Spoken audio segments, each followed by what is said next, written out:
السلام عليكم.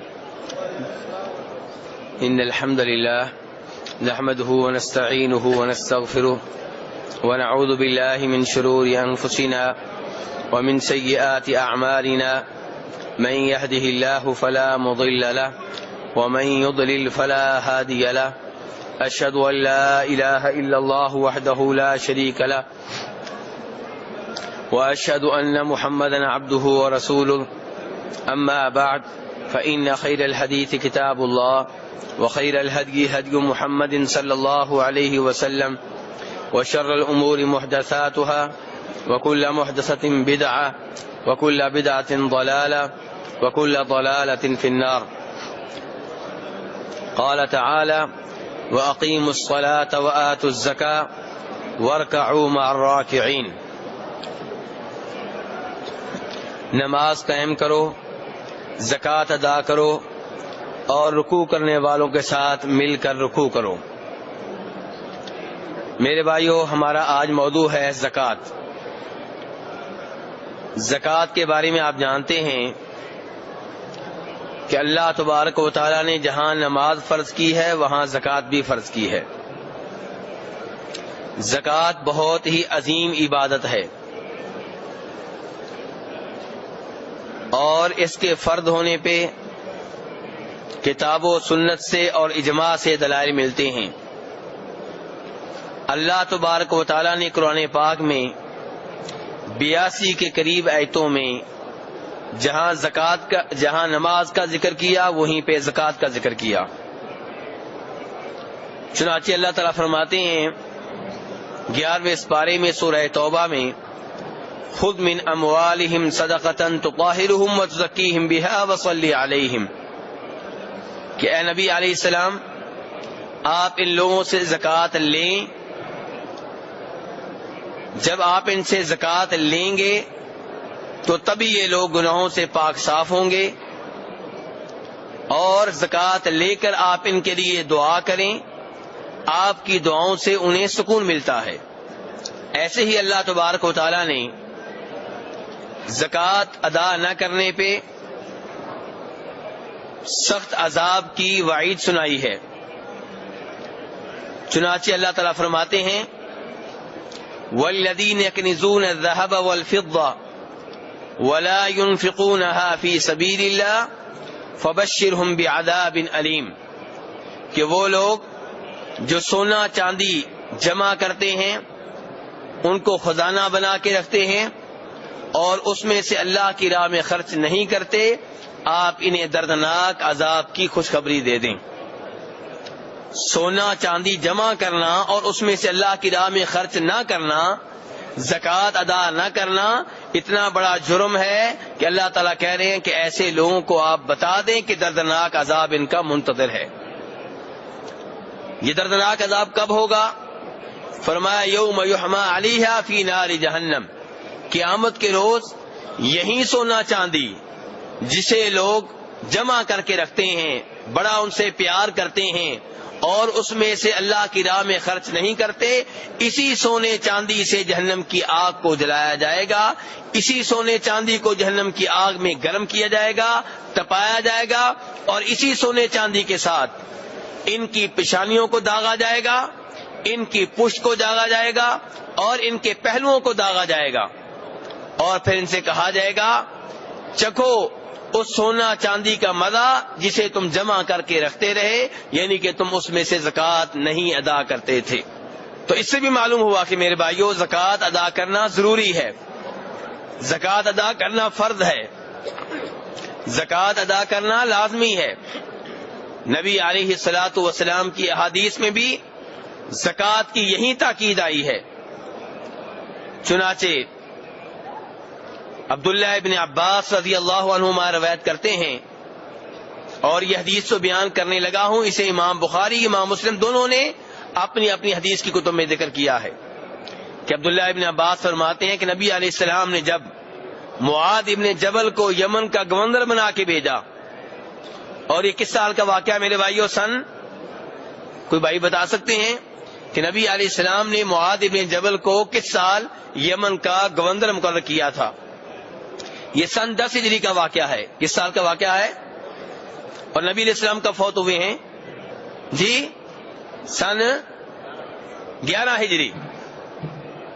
نبی علیہ السلام سن 11 ہجری میں فوت ہوئے ہیں. سن 10 ہجری میں آپ معاذ ابن جبل کو یمن کا گورنر مقرر کر کے بھیج رہے ہیں, اور اپنے گورنر کو جاتے ہوئے آپ نے جو نصیحتیں کی ہیں وہ عبداللہ ابن عباس بیان کر رہے ہیں. آپ نے کہا انک تأتی قوما من اہل الکتاب, کہ معاذ جن لوگوں کے پاس جا رہے ہو یہ کتاب والے ہیں. کیا مطلب کتاب والے ہیں؟ یعنی یہ وہ لوگ ہیں جن کے اوپر آسمانی کتابیں نازل ہوئی تھیں. کون ہوئے؟ یہودی اور عیسائی. کہ تم جن لوگوں کے پاس جا رہے ہو یہ یہودی اور عیسائی ہیں. اور میرے بھائیو آپ جانتے ہیں کہ یہودی اور عیسائی اللہ کو مانتے ہیں, ایسا ہے کہ نہیں؟ یہودی عیسائی اللہ کو مانتے ہیں نا, لیکن وہ ہمارے نبی علیہ السلام کو نہیں مانتے. عیسائی جناب عیسیٰ علیہ السلام کو مانتے ہیں, یہودی جناب موسیٰ علیہ السلام کو مانتے ہیں اور اللہ کے اوپر ایمان رکھتے ہیں, لیکن ہمارے نبی علیہ السلام کو نہیں مانتے.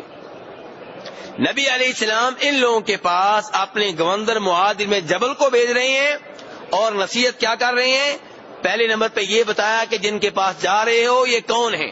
اس سے پتا چلا کہ جب کوئی دعوت و تبلیغ کے لیے جائے اسے یہ معلوم ہونا چاہیے میں کن کے پاس جا رہا ہوں, یہ کیسے لوگ ہیں, ان کا مائنڈ کیا ہے, ان کا ذہن کیا ہے, ان میں کیا خرابیاں ہیں, کس چیز کی تبلیغ کرنے کی ضرورت ہے.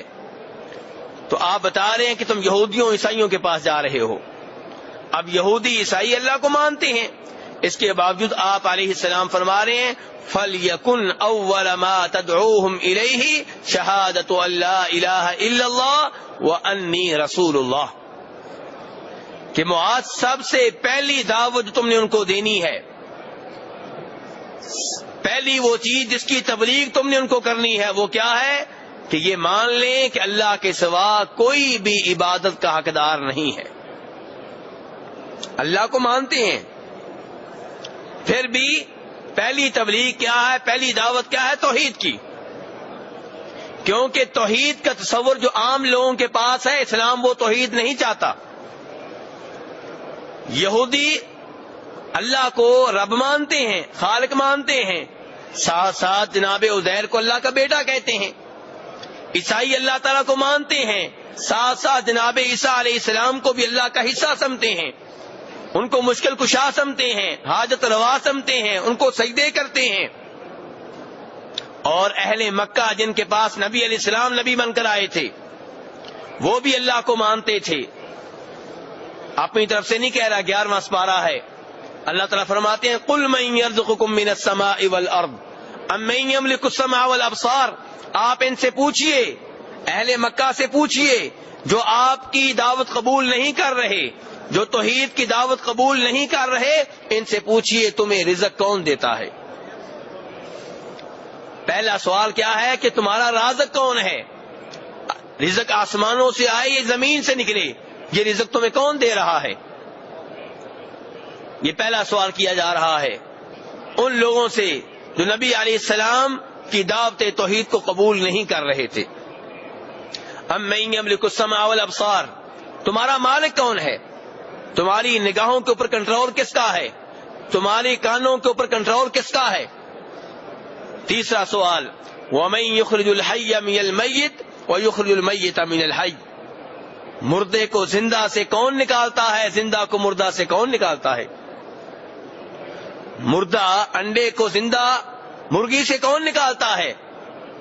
اور مردہ نطفے کو زندہ آدمی سے کون نکالتا ہے؟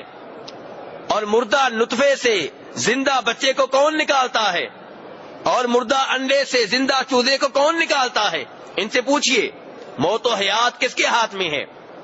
چوتھا سوال یہ کریں کہ وَمَن يُدَبِّرُ الْأَمْرَ, ان سے پوچھیں کائنات کا مالک کون ہے, کائنات کا نظام کون چلا رہا ہے, کائنات کے سسٹم کو کون چلا رہا ہے. سورج صبح نکلتا ہے, رات کو غروب ہو جاتا ہے, چاند رات کو طلوع ہوتا ہے، صبح غروب ہو جاتا ہے، ستارے آتے ہیں، مدم ہو جاتے ہیں، پھر کبھی نظر آتے ہیں، کبھی نظر نہیں آتے، بادل آتے ہیں، چلے جاتے ہیں، کبھی بارش نازل ہو رہی ہے، کبھی نہیں ہوتی، فصل کبھی اگتی ہے، کبھی نہیں اگتی، آج گندم کی فصل ہے، کل کوئی اور فصل ہے، یہ فوت ہو رہا ہے، وہ زندہ ہو رہا ہے، یہ مریض ہو رہا ہے، اس کو صحت مل رہی ہے، یہ پورا نظام کون چلا رہا ہے؟ ان سے پوچھیے۔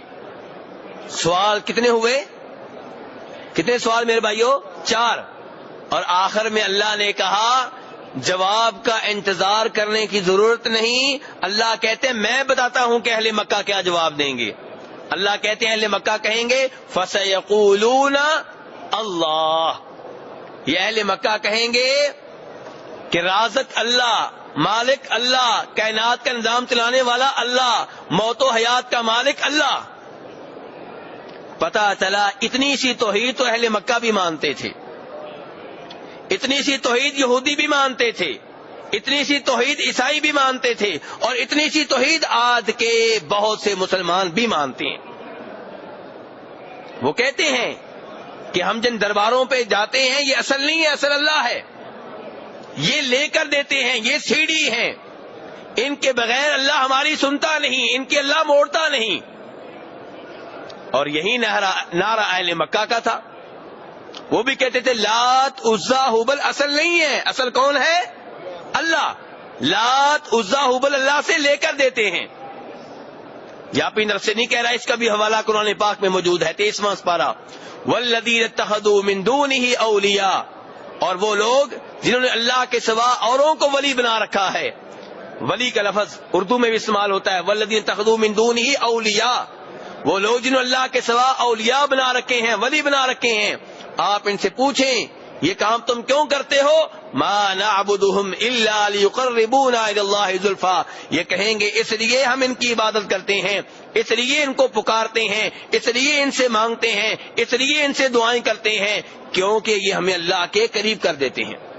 وَيَقُولُونَ هَؤُلَاءِ شُفَعَاؤُنَا عِندَ اللَّهِ، 11ویں پارے میں اللہ کہہ رہے ہیں کہ یہ کہتے ہیں کہ یہ جن کو ہم پکارتے ہیں، جن کے نام کا طواف کرتے ہیں، جن کے نام پہ جانور ذبح کرتے ہیں، جن کے نام پہ سجدے کرتے ہیں، ان کے ہاں کیوں آتے ہیں، ان کی عبادت کیوں کرتے ہیں؟ یہ اصل رب نہیں ہے، یہ اصل اللہ نہیں ہے، لیکن یہ اللہ کے ہاں ہمارے سفارشی ہیں۔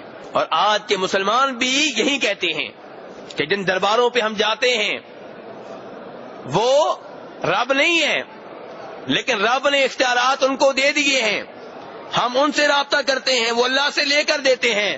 اللہ تعالیٰ کہتا رہا وَإِذَا سَأَلَكَ عِبَادِي عَنِّي فَإِنِّي قَرِيبٌ، ان سے کہو میں قریب ہوں، مجھ سے مانگو، اجیب دعوت الداعی، میں دعا قبول کرتا ہوں۔ بیٹا چاہیے مجھ سے رابطہ کرو، شفا چاہیے مجھ سے رابطہ کرو۔ اللہ تعالیٰ کہتے رہے، لوگ آگے سے کہتے رہے نہیں نہیں اللہ ہماری سنتا نہیں۔ تو اسی لیے نبی علیہ السلام جب معاذ ابن جبل کو یہودیوں عیسائیوں کے پاس بھیج رہے ہیں، حالانکہ وہ مانتے ہیں لا الہ الا اللہ، وہ بھی پڑھتے ہیں، محمد رسول اللہ وہ نہیں مانتے، لیکن لا الہ الا اللہ یہودی عیسائی بھی مانتے ہیں، اس کے باوجود نبی علیہ السلام نے معاذ ابن جبل سے یہ نہیں کہا کہ تم یہودیوں عیسائیوں کے پاس جا رہے ہو توحید کی دعوت نہ دینا، توحید کو تو مانتے ہیں، رسالت سے بات شروع کرنا نہیں۔ آپ نے کہا پہلی بات ان سے توحید کی کرنی ہے، کیونکہ ان کی توحید توحید خالص نہیں ہے، ان کی توحید میں ملاوٹ ہے، ان کی توحید میں شرک ہے۔ اور سچ کہا تھا میرے رب نے وما یؤمن اکثرهم باللہ الا وهم مشرکون، کہ وہ لوگ جو اللہ کے اوپر ایمان لانے کا دعویٰ کرتے ہیں، فرمایا ان میں سے اکثر شرک میں گرفتار ہوتے ہیں، شرک کے مرض میں مبتلا ہوتے ہیں۔ یہی صورتحال ہے آج بھی مسلمانوں کی، توحید کا دعویٰ، ایمان کا دعویٰ، لیکن ساتھ شرک بھی۔ مدینہ میں آئیں گے، جناب نبی علیہ السلام کی قبر پہ جب درود و سلام پڑھنے کے لیے جائیں گے، درود و سلام پہ اکتفا نہیں کریں گے، بلکہ کہیں گے کہ اللہ کے رسول قیامت کے روز ہماری شفاعت کرنا، آپ کی شفاعت برحق ہے، ہمارا بھی ایمان ہے، لیکن شفاعت آپ سے کیوں مانگی جائے؟ آپ فوت ہو چکے ہیں، شفاعت اللہ سے مانگی جائے جو شفاعت کا مالک ہے۔ نبی علیہ السلام اللہ کی مرضی کے بغیر شفاعت نہیں کر سکتے، آپ اسی کی شفاعت کریں گے جس کی شفاعت کرنے کی اجازت میرا رب دے گا، پھر اللہ سے کیوں نہ مانگے، نبی علیہ السلام سے کیوں مانگے؟ اچھے بھلے اپنے آپ کو توحید کے اوپر کہنے والے، دوسروں کو شرک سے روکنے والے جب یہاں پہ پہنچتے ہیں پھسل جاتے ہیں، کہتے ہیں جی ہم بیٹا نہیں مانگ رہے، کیا مانگ رہے؟ شفاعت مانگ رہے۔ شفاعت تو آپ کی برحق ہے، ہم بھی مانتے ہیں برحق ہے، لیکن شفاعت کا مالک کون ہے؟ شفاعت کا مالک اللہ ہے. یہ سوال اللہ سے کرنا ہے کہ اللہ ہمیں ان خوش نصیبوں میں شامل کر جن کی روز قیامت نبی علیہ السلام شفاعت کریں گے. تو اس لیے میرے رب نے صحیح کہا ہے کہ وما یؤمن اکثرهم باللہ الا وهم مشرکون. جو یہ سمجھتے ہیں کہ ہمارا اللہ کے اوپر ایمان ہے، اللہ کہتے ہیں ان میں سے اکثر شرک کر رہے ہوتے ہیں. تو نبی علیہ السلام معاذ بن جبل کو یمن بھیج رہے ہیں اور کہہ رہے ہیں بسم اللہ اپنی دعوت کی، بسم اللہ اپنی تبلیغ کی کس چیز سے کرنی ہے؟ توحید و شرک سے. لا الہ الا اللہ ان کے منہ سے کہلوانا ہے، کہنا ہے، منوانا ہے کہ اللہ کے سوا جس کی بھی عبادت کی جاتی ہے وہ عبادت کا حقدار نہیں ہے. عبادت کا حقدار صرف اللہ ہے. نہ نبی عبادت کے حقدار، نہ فرشتے عبادت کے حقدار، نہ جن عبادت کے حقدار، نہ ولی عبادت کے حقدار، نہ شہید عبادت کے حقدار. عبادت کا حقدار صرف اللہ تبارک و تعالی. سجدہ ہو تو صرف اسی کے لیے. جس کے نام پہ جانور ذبح کیا جائے صرف وہی. جس سے شفاعت مانگی جائے صرف وہی. جس سے شفا مانگی جائے صرف وہی. جس سے بیٹا مانگا جائے صرف وہی. آج کا مسلمان بڑی عجیب کشمکش میں ہے. جب اللہ کی باری آتی ہے کہتا ہے اللہ ڈائریکٹ نہیں سنتے. اس وقت مثالیں دیتا ہے بادشاہوں کی کہ بادشاہ تک پہنچنا ہو پہلے سیکٹری کی ضرورت ہے، مترجم کی ضرورت ہے، کلرک کی ضرورت ہے، ان سے رابطہ ہوگا، وہ آگے بات کریں گے، ٹائم لے کر دیں گے تو پھر بات ہوگی. حالانکہ یہ دنیاوی بادشاہ کمزور ہیں. یہ ایک وقت میں ایک کی بات سن سکتے ہیں، دو کی نہیں سن سکتے. ان کو ایک یا دو زبانیں آتی، زیادہ نہیں آتی. پر اللہ تو اپنی مخلوق کا خالق، ان کی زبانوں کا بھی خالق. اس نے بندوں کو بولنے کا طریقہ سکھایا، اس نے ان کو یہ زبانیں سکھائیں. وہ ہر چیز کو جانتا، ہر وقت سنتا ہے. اس کو تو ان چیزوں کی ضرورت نہیں ہے. یہ کہنا کہ اللہ سیکٹری کے بغیر نہیں سنتا، کلرک کے بغیر نہیں سنتا، مترجم کے بغیر نہیں سنتا، یہ تو اللہ کی ویسے ہی توہین ہے. اللہ ہر قسم کے عیب سے پاک ہیں. تو مسلمان اللہ کی باری آتی کہتا ہے نہیں، درمیان میں سیڑھی ہونی چاہیے. اور جب شیخ عبد القادر جیلانی رحمہ اللہ کو پکارنا ہوتا ہے، جو فوت ہو چکے ہیں، جو مٹی کے نیچے ہیں، جو میلوں دور ہیں، وہاں سمتا ہے کہ وہ قبر میں بیٹھے ہوئے، قبر میں لیٹے ہوئے مٹی کے نیچے میری سن رہے ہیں. اس وقت نہیں کہتا کہ یہاں سیڑھی کی ضرورت ہے. اس وقت یہ نہیں کہتا کہ پہلے اس کو پکاروں یہ پھر پکار لے کے بغداد جائے گا. نہیں، وہاں یہ سمتا ہے کہ وہ ڈائریکٹ سنتے ہیں، حالانکہ وہ فوت ہو چکے ہیں، حالانکہ وہ مٹی کے نیچے ہیں، حالانکہ وہ میلوں دور ہیں. اور جو اللہ کہتا ہے فإنی قریب، میں سننے کے لحاظ سے تمہارے قریب ہوں، مجھے پکارو، وہاں کہتا ہے نہیں، یہاں مجھے وسیلوں کی ضرورت ہے، سیڑھیوں کی ضرورت ہے. میرے بھائیوں، توحید کو سمجھنے کی ضرورت ہے. اسی لیے اللہ تعالی نے ہر نبی سے یہ کہا کہ پہلی بات جو اپنی قوم سے کرنی ہے توحید کی کرنی ہے. جو بھی نبی آیا توحید کے لیے آیا. تو معاذ بن جبل رضی اللہ عنہ سے نبی اسلام کہہ رہے ہیں ان سے پہلے توحید کی بات کرنی ہے. اگر توحید مان لیں، یہ گواہی دے دیں کہ اللہ کے سوا کوئی بھی سچا معبود نہیں ہے، اللہ کے سوا کوئی بھی عبادت کا حقدار نہیں ہے، اور مجھے رسول مان لیں، پھر نماز کی بات کرنی ہے. فَإِنْهُمْ أَطَاعُوا لِذَلِكَ فَأَعْلِمْهُمْ أَنَّ اللَّهَ افْتَرَضَ عَلَيْهِمْ 5 صَلَوَاتٍ فِي كُلِّ يَوْمٍ وَلَيْلَةٍ. فرمایا اگر توحید کی بات مان لیں، اگر توحید کا اقرار کر لیں، اگر رسالت کا اقرار کر لیں، تب نماز کی بات کرنی ہے. اور ہمارے کئی دوست آج دعوت کے لیے نکلتے ہیں، تبلیغ کے لیے. ان کی دعوت کا آغاز کہاں سے ہوتا ہے؟ نماز سے، اخلاق سے. کہاں سے بسم اللہ کریں گے؟ اخلاق سے. اور نبی علیہ السلام معاذ بن جبل سے یہ نہیں کہہ رہے کہ سب سے پہلے تم نے اخلاق کی بات کرنی ہے. اخلاق بہت اچھی چیز ہے، اس کی ضرورت ہے، کوئی شک و شبہ نہیں. دعوت دینے والے میں سب سے پہلے اخلاق ہونا چاہیے. لیکن جب لوگوں سے بات کرنی ہے، سب سے پہلی بات کیا کرنی؟ اللہ کی توحید کی. لوگوں سے یہ بات کرنی ہے کہ شیخ عبد القادر جیلانی کو پکارنا جائز نہیں ہے، ان کے نام کی 11ویں دینا جائز نہیں ہے، ان کے نام پہ جانور ذبح کرنا جائز نہیں ہے، قبر والے کو سجدہ کرنا جائز نہیں ہے، قبر کا طواف کرنا جائز نہیں ہے، قبر کے سامنے ماتھا ٹیکنا جائز نہیں ہے، قبر کی مٹی کو متبرک سمجھنا جائز نہیں ہے. لوگوں سے سب سے پہلے یہ باتیں کرنی ہے. اگر ان کا عقیدہ صحیح ہو جائے، توحید و رسالت کا صحیح معنوں میں اقرار کر لیں، پھر نماز کی بات کرنی ہے. آپ صاف صاف کہہ رہے ہیں کہ اگر وہ توحید و رسالت کے اقرار کریں تب ان سے نماز کی بات کرنا. پھر ان سے کہنا اللہ نے 24 گھنٹوں میں تمہارے اوپر 5 نمازیں فرض کی ہیں. کتنی نمازیں فرض کی ہیں؟ 6 نہیں ہے نمازیں. کتنی فرض نمازیں ہیں؟ 5. جو نمازیں فرض ہیں واجب ہیں وہ 5 ہیں، اور دیگر جو نمازیں واجب ہیں، عید کی نماز آپ لے لیں، صحیح بات یہ ہے کہ وہ واجب ہے، لیکن وہ روزانہ کی نماز نہیں ہے، وہ سالانہ نماز ہے۔ ایسی اور بہت سی نمازیں ہیں جو واجب یا فرض قرار پاتی ہیں، تو وہ روزانہ کی نمازیں نہیں ہیں، وہ کسی سبب سے، کسی وجہ سے ہوتی ہیں۔ جیسے بہت سے علماء کرام تحیۃ المسجد کی نماز کو واجب قرار دیتے ہیں کہ جب بھی کوئی مسجد میں آئے اس کے اوپر واجب ہے کہ 2 رکعتیں ادا کرے، ورنہ وہ مسجد میں بیٹھ نہیں سکتا، بیٹھنے سے پہلے 2 رکعتیں ادا کرنا ہوں گی۔ لیکن یہ روزانہ کی نماز نہیں ہے، اس کا تعلق مسجد میں داخل ہونے سے ہے۔ اگر آپ مسجد میں داخل ہوئے ہیں تو یہ نماز واجب ہے، ورنہ نہیں واجب۔ اگر ایک آدمی سفر میں ہے، 6 مہینے سفر میں رہے، اسے تحیۃ المسجد نہیں پڑے گا، کیونکہ مسجد میں جا ہی نہیں رہا، باہر نماز پڑھ رہا ہے۔ تو وہ نمازیں جو 24 گھنٹے میں فرض یا واجب ہیں وہ 5 ہیں۔ اس کے بعد آپ نے فرمایا فَإِنْهُمْ أَطَاعُوا لِذَلِكَ، اگر وہ یہ بات مان لیں، یعنی کہ توحید و رسالت کا بھی اقرار کر لیا، نماز کی بات بھی مان لی، تو فرمایا پھر ان سے ایک اور بات منوانی ہے۔ وہ کیا ہے؟ وہ ہمارا آج کا موضوع ہے۔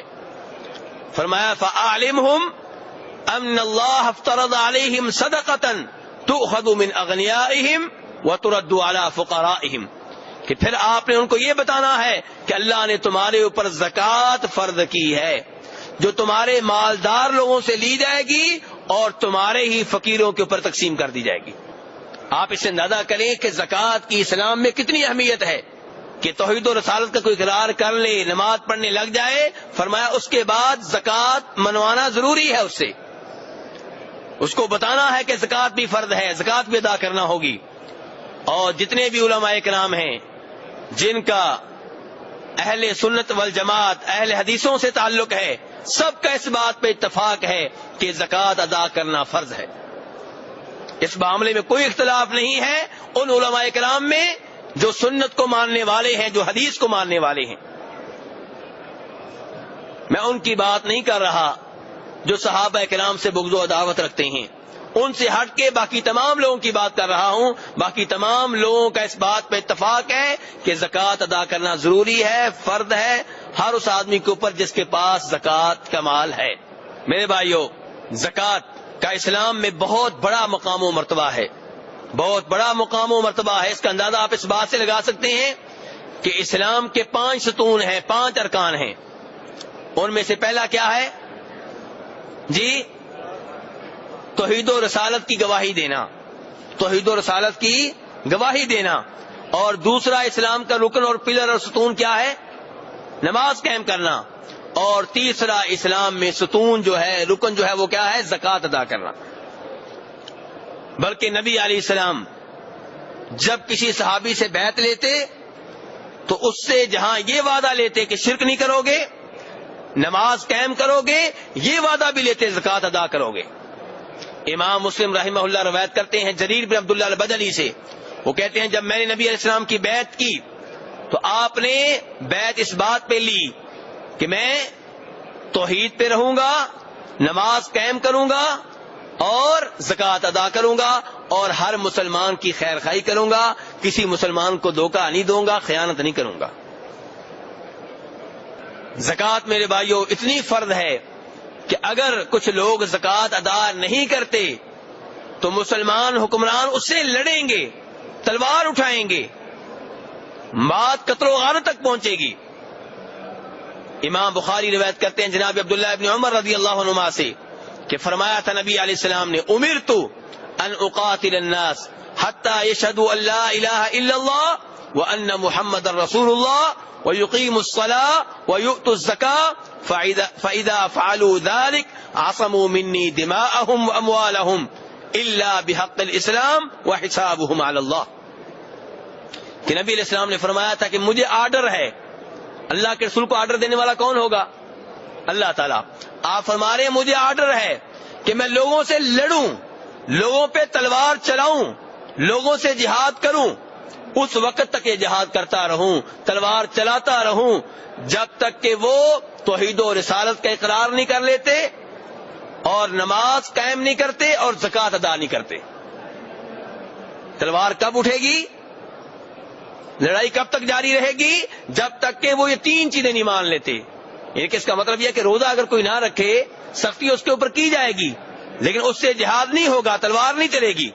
کسی کے اوپر حج واجب ہو گیا، وہ حج نہیں کرتا، اس کو سمجھایا جائے گا لیکن اس کے اوپر تلوار نہیں چلے گی. لیکن اگر وہ زکات ادا نہیں کرتا، فرمایا اس سے لڑائی ہوگی، اس کے اوپر تلوار چلے گی.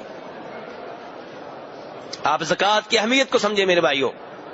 آپ فرما رہے ہیں کہ مجھے آرڈر ہے کہ میں لڑتا رہوں، جہاد کرتا رہوں، تلوار چلاتا رہوں، جب تک کہ لوگ 3 چیزیں نہیں کر لیتے. نمبر 1 توحید و رسالت کا اقرار، نمبر 2 نماز قائم کرنا، تیسرے نمبر پہ زکات ادا کرنا. فرمایا اگر وہ یہ 3 کام کر لیتے ہیں، اب ان کا مال محفوظ ہے، ان کا خون محفوظ ہے، اب میں انہیں کچھ نہیں کہوں گا. اب اگر کوئی توحید و رسالت کا اقرار کرتا اندر سے توحید کے اوپر نہیں ہے، فرمایا حسابہم علی اللہ، اس سے حساب اللہ لے گا. بظاہر ایک آدمی کہتا ہے میں اللہ کو مانتا ہوں، اللہ کے سوا کسی اور کی عبادت کا قائل نہیں ہوں، اور نماز قائم کرنے کا اعلان کرتا ہے، زکوٰۃ ادا کرتا ہے، تو اگرچہ اندر سے مسلمان نہ ہو، آپ فرماتے ہیں کہ اس کا حساب اللہ کے ذمہ ہے، میرے ذمہ نہیں ہے.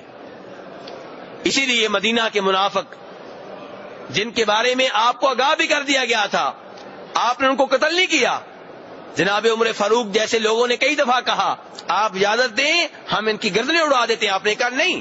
لوگ کہیں گے محمد اپنے ہی ساتھیوں کو قتل کر رہا ہے صلی اللہ علیہ وسلم.